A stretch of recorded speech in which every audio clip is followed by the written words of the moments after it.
Mga pare ko, nandito po tayo sa loob ng ating tricycle na Kawasaki Barako. At kung makikita nyo, ayan po yung dugtungan ng ating sidecar.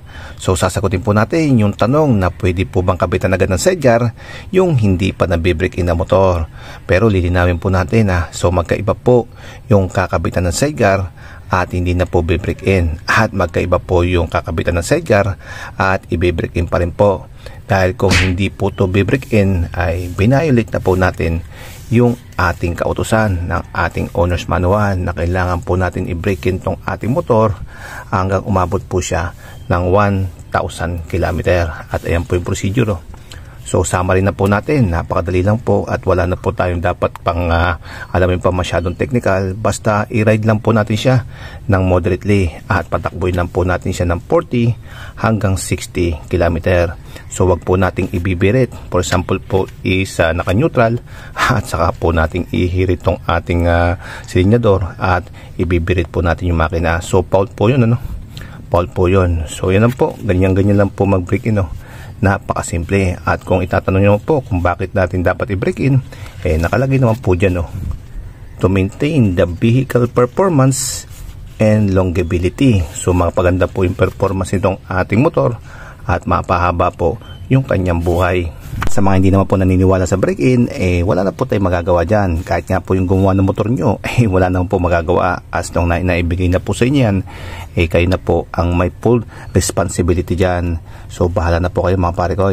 Mga naniniwala naman po na kailangan i-break-in dahil yan po yung inutos atin ng gumawa nitong ating motor, ay generally po na pinapagawa po sa atin ay dumidepende lang po sa bilis ng ating pagpapatakbo. Dahil yan kilometer per hour at yan po ang dapat natin sundin.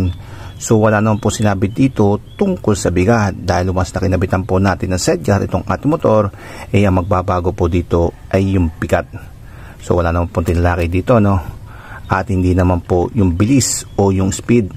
Kaya para sa akin po, kahit ito po ay kabitan nyo ng sidecar, I think na okay naman po as long na hindi nyo po siya patatakbuhin ng above 60 km per hour. Dahil ang kailangan nyo lang pong gawin ay i-ride lang mo po siya ng moderately na kahit na po siya ay may sidecar hanggang matapos nyo pong yung break-in at umabot na po kayo ng 1,000 km.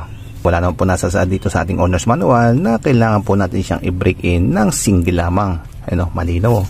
So kahit po dito wala po nakalagay as long lang na wag po natin siyang patakbuhin ng mabilis. Kumbaga ride moderate lang 40 to 60 km per hour hanggang umabot po tayo ng 1,000 km regardless po kung ito po ay single or may sidecar. Kung aunin naman daan at kailangan po natin overtake at kailangan po natin ibirit tong ating motor, okay naman daw po, sabi po dito sa ating owner's manual.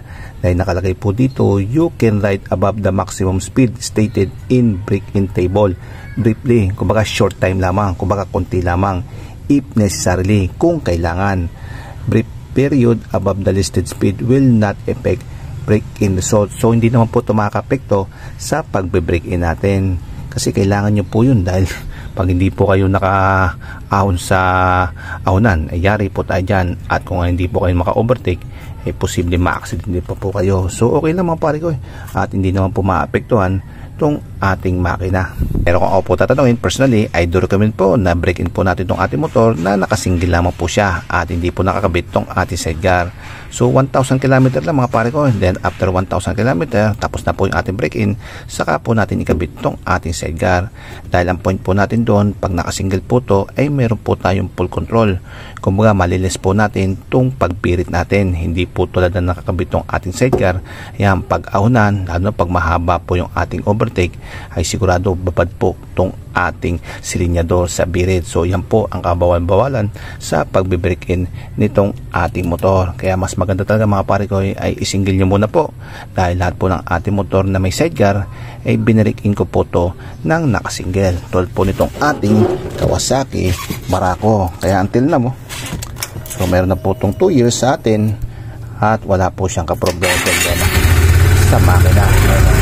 Paalalan po mga pare ko, hindi po magtatapos sa break-in lang yung gagawin natin upang mapaganda yung performance at mapahaba natin yung buhay nitong ating motor.